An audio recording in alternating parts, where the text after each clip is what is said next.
working on, and I said, okay, and I said on symmetric cryptography, and then he asked another question that was, but is there anything left to do with symmetric cryptography?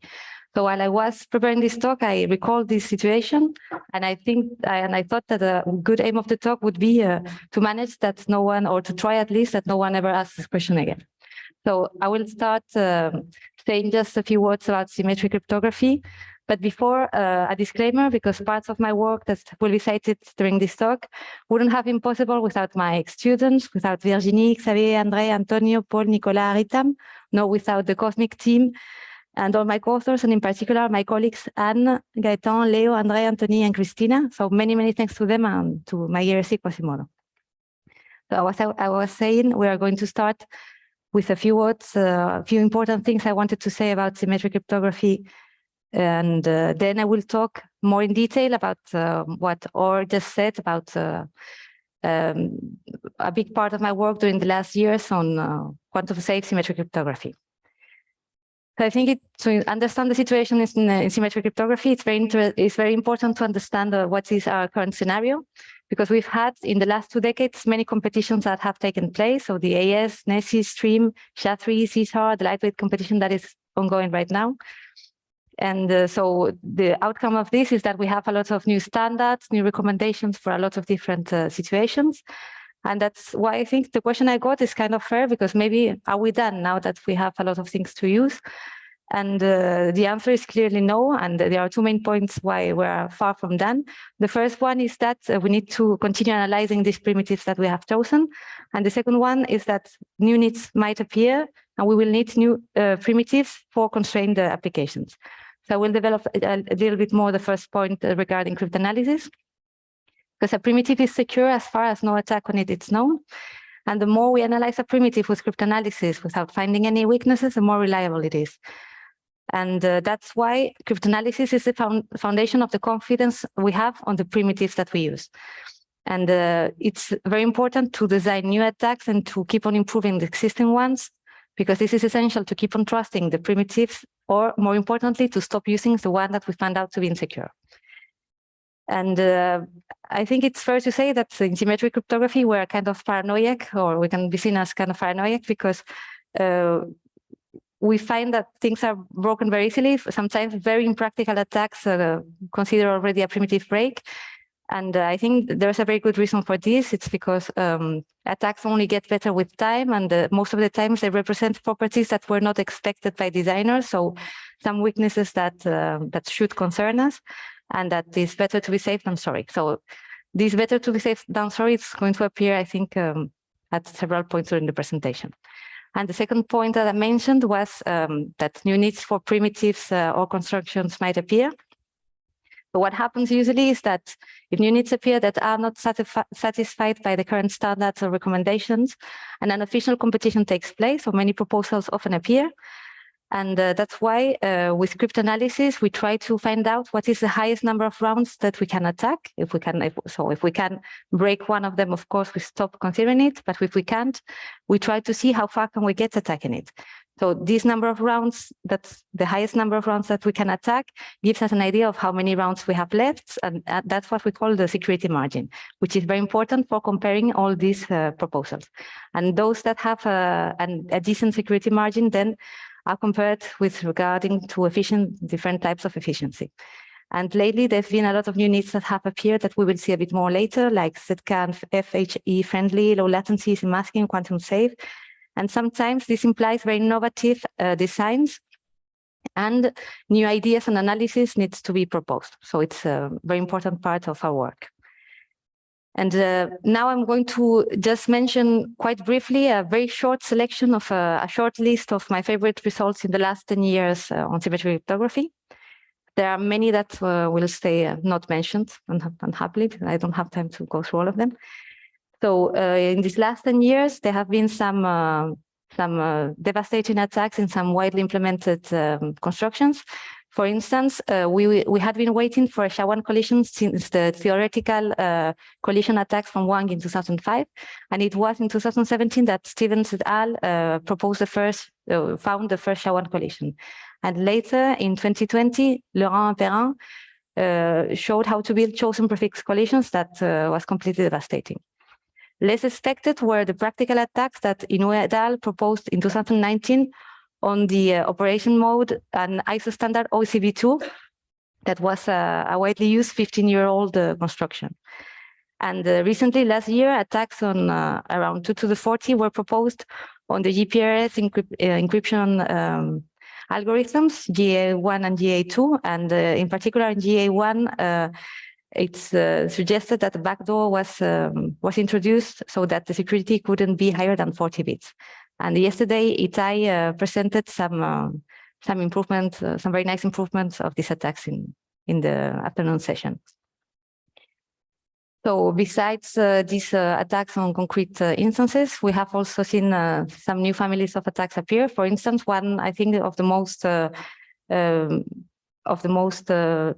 non-expected ones was a division property introduced by Todo in 2015 that proposes a generalization of integral attacks on higher order differentials, but in addition allows to take into account more finer properties, like for instance the 3-subset division property. There have been several tools and algorithms proposed to find this kind of attacks, because it's I think it's explained in a way where tools are easy to build and to apply. And it's also important to say that it can be combined very good with cube attacks, which has allowed to provide the best known attacks on several stream ciphers, very popular stream ciphers like Tribune and Grain 128.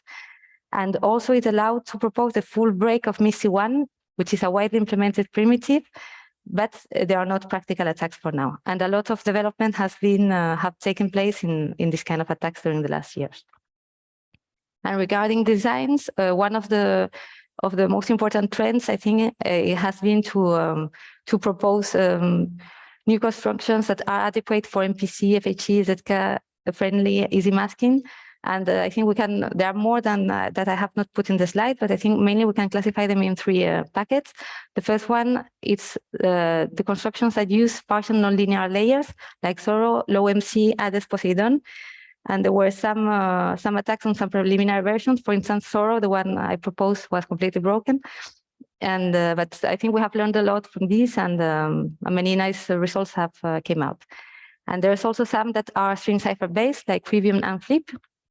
And also some cryptanalysis have appeared in this part. And I think in particular, maybe the most promising and interesting branch would be the ones that use large fields, like the MIMC construction proposed by Albrecht et al. In 2016, that uses a round function of x to the power of 3. And actually, there are many other important results that I would have liked to mention, but I can't. So in design, for instance, there are permutation-based construction, which is a very important direction that has taken place in the last 10 years. And there have been many attack improvements that considerably improve the efficiency of the most popular attacks. And other new families of attacks, like invariance of space attacks, the use of MILP for proposing new tools as a technique for building better attacks, and also a lot of important and interesting algorithmic results that unhappily I'm not able to talk about. And also here they don't appear the quantum safe or the quantum related symmetric key stuff, because we are going to talk more in detail later. So just to finish with the introduction, I will say a little bit some things that I think would be interesting to do in the next 10 years. So regarding cryptanalysis, if we understand the context that I presented in the beginning, where we have had a lot of competitions and a lot of proposals and many cryptanalyses have appeared, the problem with this is that a lot of times new attacks appear in the context of a dedicated attack in a concrete cipher or in a concrete primitive. And that makes the attack very technical and very hard to extract what is the essence of the attack, how to improve it, and how to generally apply it to other things. So that's why I think one of the most important tasks regarding cryptanalysis would be to generalize and improve existing families. So this allows to automatize their application, a lot of times shows new ideas to improve it. And this is a task that has already been started, but there is still a lot of work to do here. It's important, of course, to keep on proposing new families and to keep on building dedicated attacks, for instance, for the lightweight competition that is ongoing. And consider new scenarios, like we said, when we have large fields or post-quantum settings. that might make us rethink a little bit the way we have of doing cryptanalysis. And it's very important also to design more, because there are already quite some, but I think it's important to continue in this direction, more automatic tools for cryptanalysis that will allow to avoid a lot of bugs that we have sometimes, all the technical and the complicated parts that we need for building them and to optimize their construction. And regarding design, well, there's always new designs to propose. I think regarding Setka friendly, it's a very interesting direction to consider the primitives based on large fields versus binary in the most cases in symmetric now. There are some proposals very interesting, but there's still much to learn, because it might be interesting to redesign cryptanalysis to know what we can do, and maybe that will allow us to propose more adapted primitives. And regarding the permutation-based constructions, I think it would be nice to better understand the security, better understand what the properties that we can find in the inner permutations mean regarding security, which are dangerous, which not, and maybe proposing more designs in this direction also. The same way, I also think it would be nice to try to provide better security arguments with respect to particular attacks when we design some ciphers, because I think when we design ciphers, it's not always super clear or super well done, because it's not easy. It's not because we're sloppy, it's because it's very hard to do a well done security analysis. And I think trying to propose things to avoid this would be very, very nice. And always be attentive to new emerging applications. And the last point is quantum safe symmetric cryptography. That is what I'm going to talk about right now. So as Or said, that's been a part of my main job for the last, I don't know, 6-7 years. And the outline of this part of the talk is first I will introduce the main scenarios used in quantum symmetric cryptanalysis, and I will present some quantum tools as a black box that will be cited in the remaining part of the paper, of the talk. And then I will summarize the main recent quantum attacks or quantum results that we have obtained. And I will give a bit of technical details about 2 points. One is Q2 attacks. We will see an evolution from standard Simon attacks to linearization. We will see what it means later. And we will also see what are the offline Simon attacks and how they work. And we will end with some open problems and conclusions. So in post-quantum cryptography, we consider that adversaries have access to quantum computers. And in the asymmetric case, we know that Shor's algorithm would allow to perform factorization in polynomial time. And that's why most currently used systems, the most widely deployed systems are not secure, wouldn't be secure anymore under this hypothesis. And that's why the community is looking for solutions. So there is you all know about the nice competition for post-quantum primitives, and we have lattice-based, code-based, and this is a very developed and interesting field in the moment. And regarding symmetric cryptography, for a long time, we thought that we had Grover's algorithm that allows to perform exhaustive search in the square root of the classical time. So doubling the key length would be enough for providing an ideal equivalent security in the setting. But there was an important question that wasn't really answered, or that we hadn't really looked at for a long time. That was, what about cryptanalysis when having quantum computing available? So let me develop this a little bit more. So to say, what does broken mean for us? So the security of a primitive, normally it's defined by the best generic attacks we can perform on it. So if we consider block ciphers, the security of an ideal block cipher is defined by its best generic attack, which is exhaustive search, that would take 2 to the size of the key classically and the square root of this quantumly. And the question that a cryptanalyst needs to take care of now is, does real security meet this ideal security? And to answer this, we need to perform continuous security evaluations on the constructions, because any attack that we will find better than generic attack will be considered a break. And it's important to remark something that is not very intuitive for everyone in the beginning. So as we said, attacks are considered attacks when they are better than best generic attacks. And if quantumly the generic attack is accelerated, but the related attack is less accelerated than the generic one, it might happen that broken classical primitives will become unbroken in the quantum setting, which can seem a bit strange. But actually what this means is that a primitive might not have 256-bit security against a classical adversary, but might have 128 bits against a quantum one, which I think is very clear. And so before getting more into the technical part, we need to mention the main scenarios that have been used in symmetric quantum cryptanalysis. And for this, we need to present the types of complexities that we can use in an attack. So we have time, of course, that can be classical or quantum when we use a quantum computer. We have queries that can be classical or quantum. And these queries are going to be very important for defining the scenarios that we will see later. So classical queries, there's nothing important to say there. It's queries to an encryption oracle. And quantum queries are calls in superposition to a quantum cryptographic oracle. So that's much more stronger, it's a much more strong setting than just asking classical queries. And we also have the memory that can be classical or can be quantum, and quantum memory can be classified in several types. For instance, we can only need a small quantum of a small amount of qubits just for the register where we put the state where we are performing the quantum operations. Or we can also need QRAM memories. That's much more, much less realistic.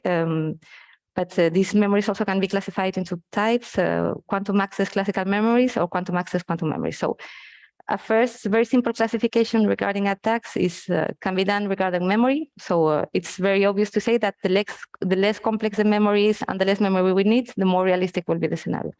And it's interesting sometimes to limit the memory that we are allowed to use in an attack to develop better different algorithms. But this does not mean that attacks using QRAM are not interesting. I think from a theoretical point of view, it's always interesting algorithmically. And a lot of times, this also gives some ideas for improving attacks with other types of memories.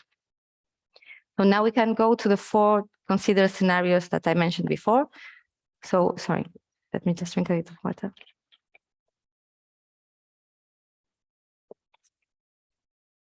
So we have the Q0 model, for instance, which is just a classical model where we have classical time and classical queries. Then the first quantum model, it's Q1 that considers Q0 and in addition quantum time. So we have a quantum computer for performing some quantum operations. Model Q2 would be Q1, but in addition, we are allowed to perform the quantum queries that I mentioned before. We're allowed to perform queries in superposition to a quantum encryption oracle. And then a third model that is too strong and that there's no point in studying it anymore, we will see why, is that one that we can call Q3, that would consider model Q1. And in addition, we are allowed to perform superposition queries on the difference of a secret key to a quantum cryptographic oracle. So that can be seen as the equivalent to quantum-related key attacks, kind of. So this is an even stronger model. So let me say a few words about the 3 quantum models. Q1, I recall it was quantum time, but classical queries. So until recently, the best we had obtained here was a quadratic speedup. And we will see later why the until recently, but it can be smaller actually. So sometimes the speedup we get is less than quadratic. And when this is the case, if we compare with exhaustive search, that implies that if a primitive was safe in Q0, it's also going to be safe in Q1. So it's an interesting question to say, okay, then we've seen it several times. Q1 scenarios that do not improve more than quadratic are not interesting results. And the answer is no. So they are interesting results. And let me develop a bit this. So the first point, I think that it's because in a post-quantum future, classical and quantum strong names will disappear. So we will have an expected security that will be given by the best generic attack. So very likely it will be Grover. And then the security margin that we mentioned before, so how far are we from breaking the primitives, will be determined by performing cryptanalysis and knowing how many rounds are we far away from breaking the whole primitive. And this will be determined by any attack that is more performant than generic. And in this setting, actual Q1 results are important information needed for determining the unique and future security margin that we will have. And the other reason why attacks in Q1 are very interesting, even though they are sometimes less than quadratic, is that regarding collisions, for a long time, we knew that we will see later that the quantum generic algorithms for finding collisions are less accelerated than quadratic. And so it was thought that if we manage to accelerate an attack quadratically and the generic one was accelerated less, then we could reach more rounds quantumly than classically.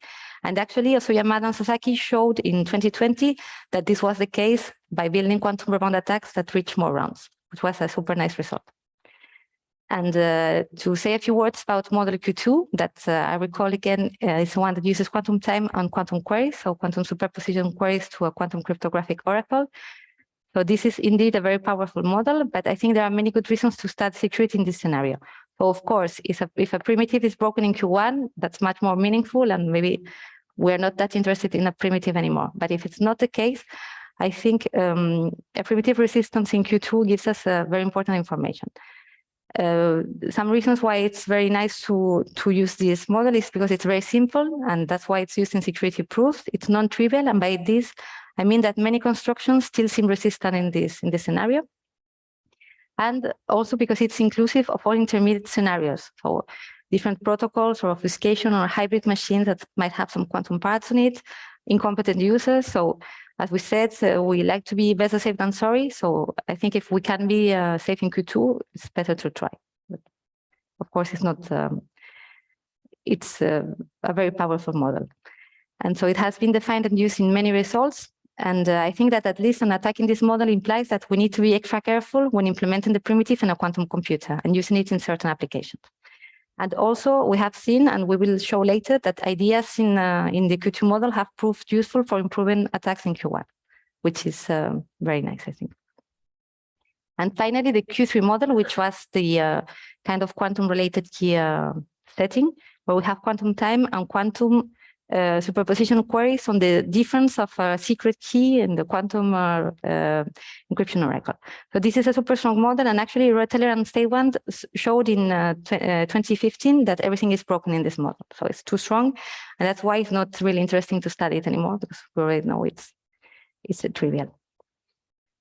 So before getting into the technical part, let me present some quantum tools as a black box that we will need them for understanding some parts later. So the main quantum tools that have been used in quantum symmetric cryptanalysis are Grover and its generalization with amplification amplitude, quantum collisions, Simon, Kuperberg, Dutch, Versen-Vasiliani, and Shor. And I will give the black box details on the 4 in blue because it's the ones that I've chosen to use later. So regarding Grover's generalization that solves the exhaustive search problem, that it's given a Boolean function of n bits, we want to find one element such that the image of this element through f is 1. So classically, the complexity of solving this is about 2 to the n divided by the support of f, that is number of elements that have an image 1. And quantumly, it's the square root of the classical complexity. Regarding the collision problem, that is given a random function on n bits of n bits to n bits, we want to find 2 distinct elements such that their image through h is the same. So this can be solved classically thanks to the very nice Polar-Rose method with a complexity of 2 to the n over 2. And quantumly, we have the one that provides the best number of queries. It's the algorithm from Brassard, Hoyer, and Tapp in 97, BHT, that allows to perform it with a complexity of about 2 to the n over 3 in queries time and QRAM. This algorithm needs the QRAM memory that we mentioned before. Simon's problem says that if we're given a Boolean function on n bits and the promise that there exists S, so a function f of n bits to n bits, and the promise that there exists S such that the image of 2 distinct elements through f is the same if and only if the XOR of both elements is S, we want to find S. So classically, this can be done by trying to find a collision on F with the complexity, as we saw before, of 2 to the n over 2. And it can be done much more efficiently thanks to Simon's algorithm in the quantum setting with a complexity in number of queries of O of n and time O of n to the power of 3. I said that we were going to talk about this in a black box, but let me open just a little bit the black box for explaining something here that we will use later. We will need it for the other attacks. So actually, each Simon query will recover one linear relation on the secret S. And then if we perform O of n Simon queries, we will build that system with these linear equations and we will be able to retrieve S. So we will see later why we need this. And this problem might seem a bit artificial, but actually has many applications in symmetric cryptography. We can recognize it's rewriting the function sometimes. And the last black box that I wanted to show was the one solving Dutch problem. That is, given a function f of 1 bit, we want to decide whether f is constant or balanced. So classically, we would need two queries. We would query 1 and we would query 0 and check if they are the same or different. And quantumly, it can be solved with only one query thanks to the Dutch algorithm that was proposed in 1985. So now I will go through an overview of some of the most important recent results, classifying them in categories, and we will stop in the ones that we're going to see to develop technically. I think the main results in this branch can be classified in four groups. The first one is results that quantize classical attacks in Q1. And mainly what they do is to apply Grover to some steps of the classical attacks. Then we have also collision-related algorithms and attacks. We have Q2 attacks that use Simon, but also Kuperberg or linearization attacks that we will discuss later. So that's why they are in blue. And offline Simon attacks that is also going to be presented. And in the end, there are a few results on dedicated quantum safe designs. So let's start with the first one that was quantizing classical attacks in Q1. And here, all the results we have obtained for now are applying Grover, as I said, to some step, and the better speed up that we have reached is quadratic. So regarding collision-related algorithms and attacks, so regarding algorithms, we proposed a collision search algorithm with the smallest number of overall computations and not needing a QRAM in 2017 that needs a time of 2 to the 2n over 5, and that needs a classical memory of 2 to the n over 5. And there are also some other advances regarding other collision-related algorithms like the subset sum, multi-preimages, multi-collisions, Golden collisions, or K-XOR and K-sum problem. And regarding the attack, as we said before, also Yamada and Sasaki showed in 2020 that more rounds could be attacked in the quantum setting. They applied this on ASMMO1 Whirlpool. And in 21, they applied to SHA to 256 and 512. And the number of rounds they managed to reach more quantumly in this one is quite significant. I think it for 512 goes from 27 to 39. So it's a big difference. And also, we showed that the margin of Gimli with respect to quantum collision attack was smaller by 2 rounds than the classical one. And now we will get to Q2 attacks, and we will get a little bit more technical here, but not too much. So, and we are going to see an evolution of Simon's attack up to linearization attacks.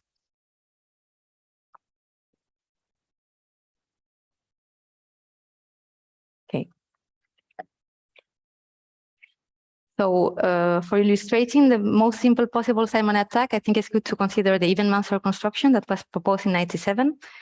And this construction is built from a public random permutation on n bits and a key of 2 to the n bits. So to encrypt a plaintext X, we XOR first the first key K1, then we apply the public permutation, and then we XOR the second key K2. And that's how we generate the ciphertext. So classically, what is the security of this construction? So we know that any classical attack requires that the complexity in time times the complexity in data is at least 2 to the n. So we could, for instance, do an exhaustive search on the first key K1 and have 2 pairs of data, P1 and C1. So the pair plaintext P1, C1 and the pair P2, C2. So if we perform an exhaustive search on K1, we XOR it with P1 and we apply the permutation on these results.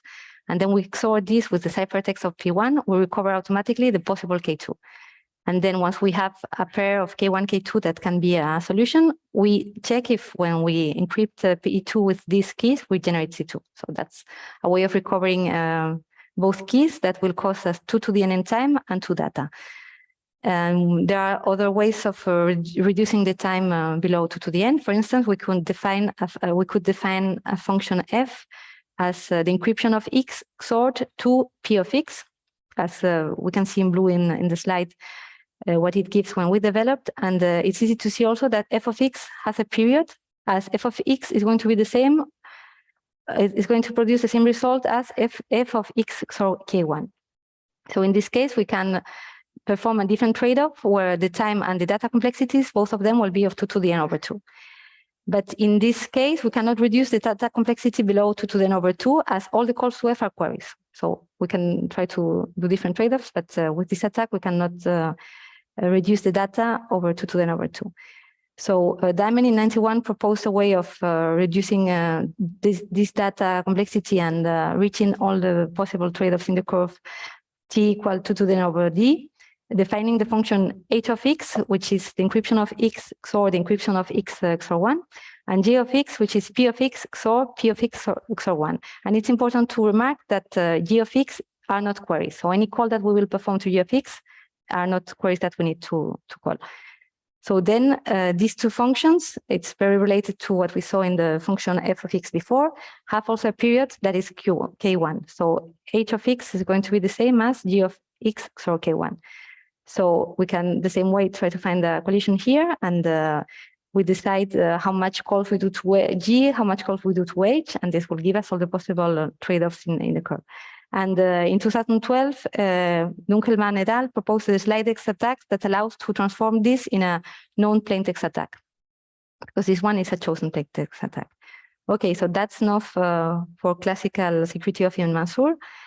And now we want to see what happens when we analyze Ibn Mansour in Q2. So Kuwakada and Mori presented in a very nice result in 2012 that actually we could apply Simon attack here if we are allowed to perform superposition queries to the construction. So we have the same f that we defined before, which is the XOR of the encryption of x, XOR p of x, and this function f of x has a period that is k1. So we can directly apply Simon in f of x, and we will recover the secret that is the key k1 in polynomial time. So now I'm going to present a bit more evolved Simon attack, but we will come back to Ibn Mansour when we will talk about offline Simon. So it's just a parenthesis on the Ibn Mansour part. So in 2016, we proposed an attack on the OCB authenticated encryption construction that for each new query takes a new IV, that's very important, and that it encrypts several message blocks and generates a tag for authentication, and this tag depends on the message associated data and of course of a secret key that is used in the encryption. So to encrypt each block, we XOR an offset, delta I of IV, and this offset is going to depend on the number of block, on the IV, and on the secret key. Then an encryption E of k is applied, and then the offset is XORed again, generating this way the ciphertext. So here we can define a function that we are going to use again in the next line, which is f of ij of x, that what it does is that for block I and for block j, it XORs the two ciphertexts, when in the input we consider both the same input, x. So if we consider this function f of ij, that is developed here in blue, we see that this function has a period that is the XOR of both offsets. And in OCB, it's very important to remark that though each offset depends on the IV, the XOR, they depend the same way and linearly, so the XOR of two offsets does not depend on the IV anymore. So that means that Simon is going to recover the XOR of both offsets, even though we perform several queries and at each query we'll have a different IV. As the XOR does not depend on the IV, we're going to be able to build a linear system of equations and to recover the XOR of both. And this is going to cost us O of n. And with this value, we are able to perform forgeries, that is to predict outputs of not yet created messages that shouldn't be possible. And so as OCB is a very efficient and nice construction that works in one pass, we try to repair this to be resistant to Q2 attacks. And the first thing we thought about was, okay, the previous attack worked because the XOR of both does not depend on the IV. So if we make this XOR dependent on the IV, then each time we call Simon, it will give us an information on a different value, and we won't be able to recover any useful information. So that's why, the offset defined in OCB was this function that we see here, where we see that the influence of the IV is given by fk of IV is the same in everyone, and that's why when we XOR to it disappears. So what we proposed was an offset that would be I times AK of IV. But actually, an evolved Simon, is still, it's French that mixes up for me a little bit. And and evolved Simon is still possible to be applied here. So let us consider the function g that XORs 2 by 2 the outputs, and the function f of x1 to xn. It's equal to g applied to OCB of 2 to the n messages that are equal 2 by 2. So this function f can be rewritten as the concatenation of all the functions FIG, where FIG is the one that I defined here, the XOR of two ciphertexts of blocks I and G, when the input message is the same as 6. So this function f can be rewritten as f12 of x1, f34 of x2, and so on. And this function is going to have a period that is equal to the XOR of the offsets 2 by 2 of all the different blocks that we have. And then this XOR, we see that they give us linear relations on AK of IV. So if the message is long enough, we are going to be able to sample vectors orthogonal to the period and to recover the needed information with only one query. And then we're going to be able to retrieve EK of IV, and this allows us again to perform forgeries. So that wasn't a good idea to propose the IV we had thought.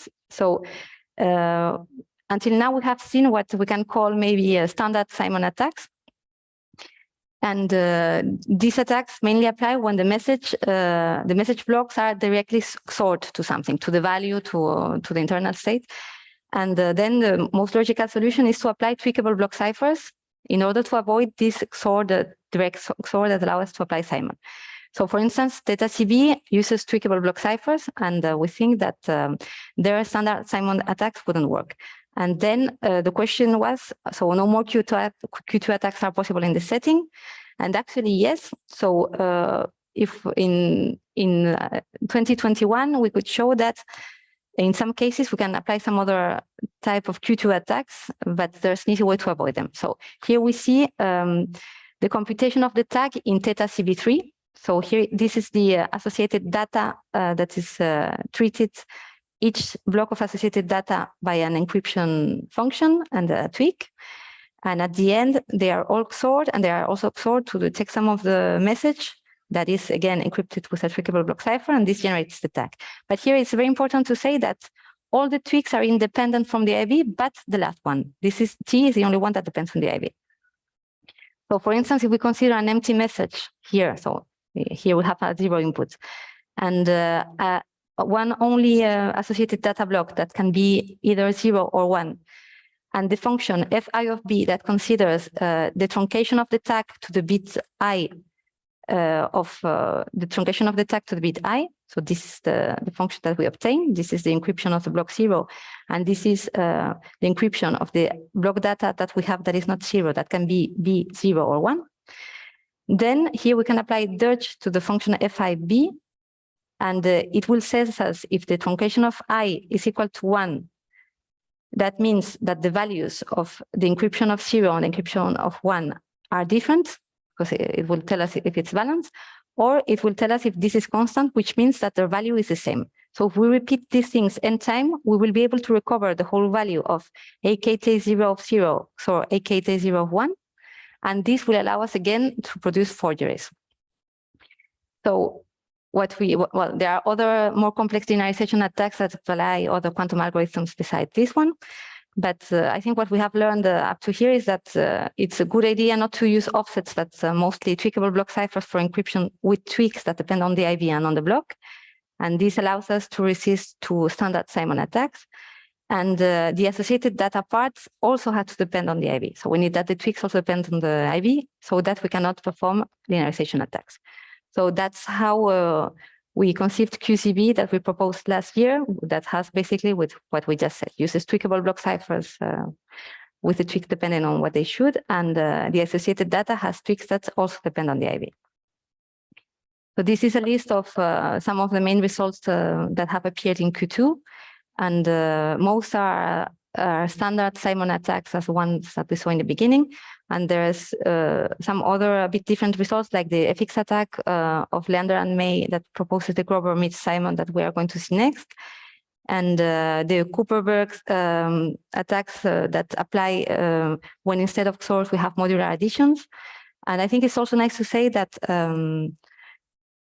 that the scenario Q2 managed to speed up slide attacks, which is a classical family of attacks, exponentially. So that's the first classical family that has a very polynomial complexity when we consider it in a quantum setting. Of course, it's a Q2 setting that is very strong, but still.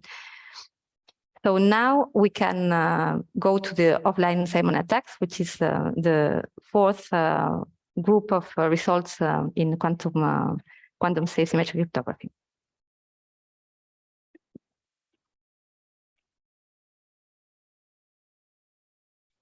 As we said, we come back to even master, and we have seen what happened classically and what happened in Q2, and now let us see what happens in Q1. So Wakada and Mori, in the same paper, they proposed a Q2 attack. They also proposed a Q1 attack when they applied the BHC algorithm, the collision searching algorithm that we saw before. And what they can do is we have the functions h of x and j of x that we defined previously, where h of x is the encryption of x XOR the encryption of x XOR 1, and j of x is p of x XOR p of x XOR 1, and we call that g of x is not, when we call g of x, that's not queries, that's not, we can call g of x without making the query quantity increase. And so if we apply BHT, we could do 2 to the n/3 calls to j of x, and we will, we will do 2 to the n/3 calls to h of x, which are the queries, and we will store it in a QRAM. So this algorithm, as we said, needs a QRAM. And next, we can do an exhaustive search in g of x, which are not queries, over the 2 to the 2n3 that remain to find a collision. And as we can do this with Grover, the time will go below to 2 to the n/3. So the trade-off that we obtain here is data times the square of time is 2 to the n. So this is what was proposed by Wakada and Mori. And also Yamada and Sasaki in 2018, they used the algorithm we had proposed that didn't need a QRAM for being applied. And so the time complexity and the data are worse, of course, but no QRAM is needed. So the time and data here are 2 to the 3 n/7, but it still needs a classical memory of 2 to the n/7.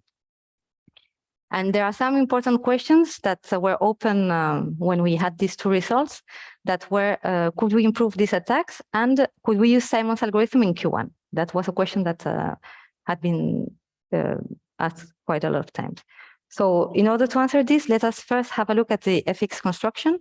So the FX construction is very similar to Ibn Mansour, but instead of having a public permutation in the middle, we have an encryption function with an additional key k. So classically, this verifies that T times the complexity in time times the complexity in data is 2 to the 2n. And quantumly, Leandro and May, as I said, proposed a Grover-Mead-Simon algorithm that worked in Q2. And what they did was to perform an exhaustive search on the key of the encryption cipher with Grover. And then we can associate a variable k prime to each possibility for this key. And next, they will use as a test for Grover Simon's attack on the Ibn Mansour that we recover once the key is determined. So this way, we use the test is checking if the corresponding function f of k prime has a period k1. And when that's the case, it would mean that we have found the good key through Grover. And the complexity of this attack, it's in time n to the 3 times 2 to the n/2, and in data n times 2 to the n/2. And actually, in 2019, we proposed a way of reducing the data of this attack. And actually, if we have a closer look at the function f of k prime of x, that is XOR of the encryption of x, XOR of the middle part applied on x with the key that we're guessing, k prime, we see the blue part that depends on the encryption oracle because there are calls for encrypting x, but does not depend on k prime, which is the value that we need to guess. And we also have the red part that depends on the value we need to guess, k prime, but does not depend on the encryption oracle. So in order to reduce D, it makes sense to make only one query and superposition query and to reuse it later. So how does it work actually? Big lines. So what we will do is pre-compute all of n states with a superposition query to f of x of x. And next, we will perform a Grover search, and each iteration test will compute the superposition of the k prime x on the pre-computed states.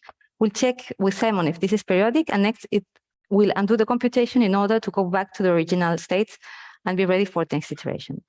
So the complexity in data here, it's only the O of n original superposition queries that we do for preparing the states, instead of 2 to the n over 2 that we had before, and the time complexity stays the same. And so now, having seen this, we try to answer the question about, can we apply Simon in Q1? So the first idea, it's very simple, is simulate Q2 queries. So we could just perform, for instance, 2 to the n queries here for x, and then we build artificially a superposition of these queries, and then we have a superposition state without needing any quantum queries. But this would already cost 2 to the n, so it wouldn't be very interesting. So what can we do to make it interesting? It's to separate the input in 2 parts. So the n bits of the input can be separated in u and in n minus u bits. And so the key k1 is separated consequently also in 2 parts. So the part of u bits will have the input that we will consider that is x and a related key of k1. And the other input, we will consider that we have 0 that arrives there, and we'll have the remaining part of the key that is stored to them. So the idea here will be to perform an exhaustive search with Grover in one part of the key. And once we have this, we can try to apply Simon's algorithm in order to recover the other key. So this actually can be rewritten in a much easier way now that we have seen the fixed construction. And this looks totally like the fixed construction, where we have an input of u bits, a key k1 one that is stored. Here, instead of having a permutation, now we have a permutation that is parameterized by a secret key k1 2. So that looks a lot like the AK that we had in fx. And then we have the second key k2. So we have the n minus u bits from k1 that are guessed with Grover, and the remaining u bits will be recovered with Simon's secret period with exactly the same algorithm that we just discussed for fx. So here, the complexity is going to be in data 2 to the u, because what we will do is to call all the possible inputs x, that now is not 2 to the n as it was in the previous slide, but it's 2 to the u, and we build the superposition with these classical queries. And once we have this, that we have also to pay in time, we can perform a Simon attack in the test of the Grover iteration will be applying Simon and checking if we have period or not. So that's the final time complexity we obtain, and this implies that data times the square of the time is 2 to the n. So if we have a look at what this means complexity-wise, in even Mansour, which is this first table here, our attack is the one in the last line, and we see that we can provide the same queries and time as the one from Kuwakado and Mori using BHT, but instead of needing a very big quantum memory that it was a QRAM in their case, we only need a few bits for storing the register. So it's a very big improvement regarding the memory. And in the case of fx, we just saw how the data of the attack from Leander and May can be improved, but also we can provide Q1 attacks that improves also the queries and time parameters. So to conclude this part, we have presented the best known attacks on Q1 and Q2 of even Mansour and fx. We have shown how can we reduce the data on some Q2 attacks and propose the first Simon attack in Q1. And this is a first spoiler of the talk, because in this afternoon there will be a very nice talk by Alaghi Keal that will show that offline Simon is indeed optimal for even Mansour. And there are other applications that have appeared of offline Simons, like slide attacks or related key in Q1, and some analysis in SMS4 and in some candidates of the lightweight competition like Elephant and Chasky, I think. And then the question that we have not answered yet, that was, is a better than quadratic speedup possible in Q1? So the answer of this is yes. And that's the second spoiler, because Bonnetan, Schrotenleuer and Sibleiras showed that actually the 2 XOR cascade that was proposed by Kazi and Tesaro in 2012 has a classical security of 2 to the 2.5, sorry, 2 to the 2.5 n security, and quantumly the security is 2 to the n. So the acceleration is more than quadratic, and if you want details on this, you'll have to attend the Bontan's talk this afternoon. So now we arrive at the part, nearly the final part on design of quantum-safe symmetric constructions. There's not a lot of results here, and I think they should change, and I would like to see many more results appear. So there was a nice paper by Alagik and Russell 2017 that proposed how to counter Simon attacks using other operations besides XOR. In 2020, we proposed Trondheim, that was a quantum-safe family of symmetric primitives that was a candidate of the lightweight competition, but that is not in the competition anymore. And we have already talked about QCB, that is an efficient quantum-safe one-pass authenticated encryption mode. And so this is not dedicated constructions, but sponge construction with big enough states seem also to have very good resistance to quantum attacks, and quantum indistinguishability was proposed by Kazowski al in 2 papers. So we arrived nearly to the end. I just wanted to mention some open problems that I think would be interesting to work on in this setting. So, of course, to find new quantum attacks, one point that I think would be interesting, but that we've been working on for a long time and we have found no way of doing that, but it would be great if someone could, was how to apply the quantum Fourier transform to speed up the key recovery part of linear cryptanalysis, which is already very nice classically, but maybe this would improve even more if we could do this efficiently quantumly. And I think it's still important to keep on analyzing the quantum security of the primitives that we are considering, like in the lightweight competition, for instance. A very important point is that try to find the generic ways of extending the key and the states, as the states also reflect some attacks that can be worse quantumly when we try to collide in modes or something like this. And so finding a generic ways of extending the key and the state would be very nice, and doesn't sound that simple. Of course, with guarantees of resistance to quantum attacks.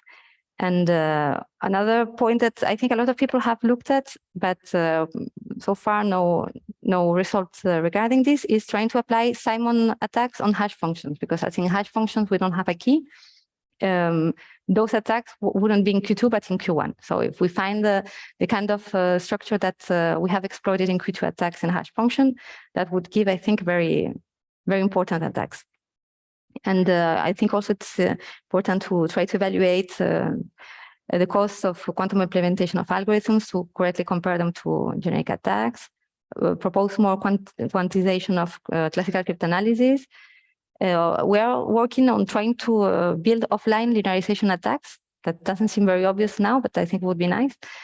And some different types of Simon-based attacks as the linearization ones that we think might appear, or combining them maybe with other quantum algorithms.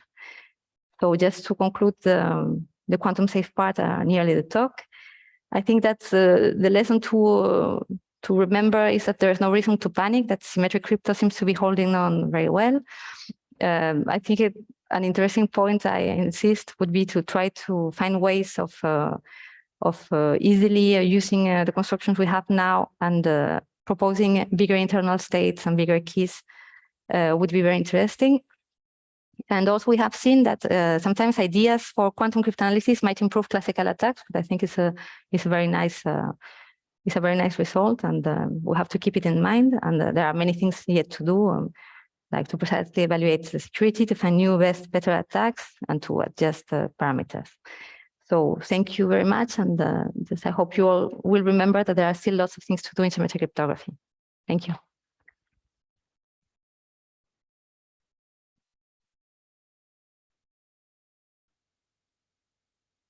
Thank you very much for your talk. Are there any questions? And I remind you, those with questions, please approach one of the mics. Can you please?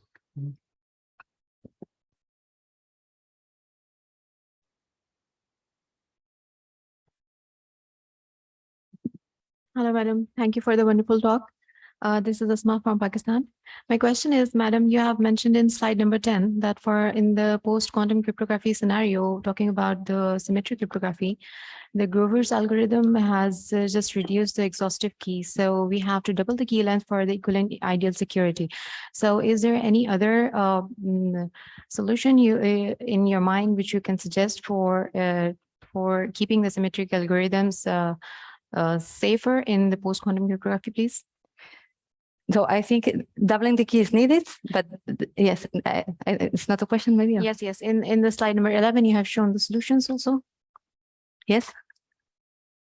So I think one thing is doubling the key, that this is needed, but we also need to try to find out the best ways an attacker would have for trying to attack the primitive. So I think both things are needed, not only just doubling the key, but also studying what are the best tools that an attacker would have. Okay, so we have to make it secure against all the known attacks. Yes. Okay, thank you. Thank you.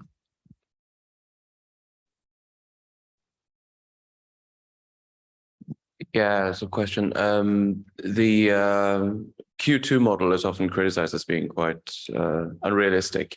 But I was wondering, in a setting where both the honest parties and the adversary are all using quantum computers. Sorry, can you? In a setting where all the parties, including the honest parties, are using quantum computers, so in a fully quantum world, would these Q2 attacks become realistic then? I guess so, right? Yes.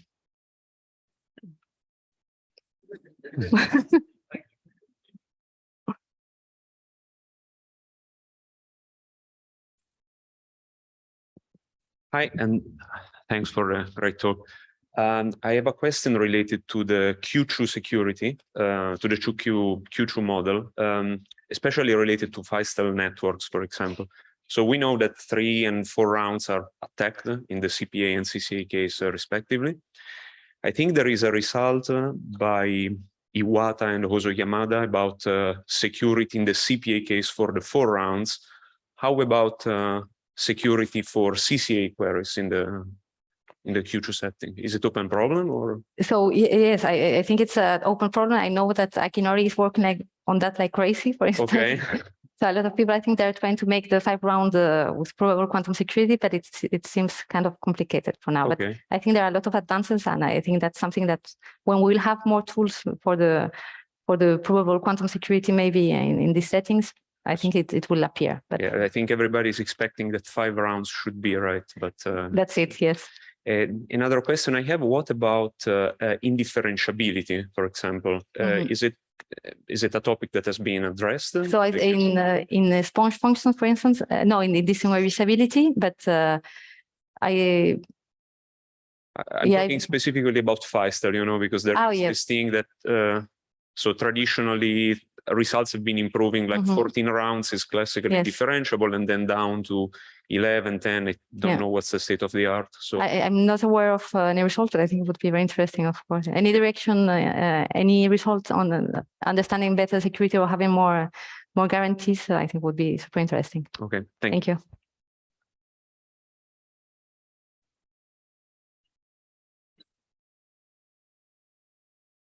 Hey, thank you for the wonderful talk. I was wondering whether there are interaction between proofs for protocols in the QRAM model with security analysis of symmetric what do you primitives. Mean, if there is interaction between proofs in the QRAM model, because there's in the QRAM model, yes, having QRAMs, right? Or when proofs when you have. Yes, for example, zero knowledge or sigma protocols and Shamir heuristics. Yes. Whether all those techniques in idealized models are also useful for proving or analyzing security of symmetric key crypto. I don't know. So citing the RAM session from yesterday, we can take the question offline. So just before we finish, one quick question: have you tried implementing any of these attacks on the quantum computers? Sorry, I hear super bad. Some companies, I'm not going to do promotions because they're not giving us sponsorship money, offer quantum computation capabilities, so you can connect to their computers. Did anyone try to implement one of these attacks on publicly available quantum computers? No, that I know of, at least the symmetric part, I don't think so, but would be nice to try. Maybe someone has more information on that on the room, but or funding from that company. Yeah. If not, thanks a lot for the time. Thank you very much.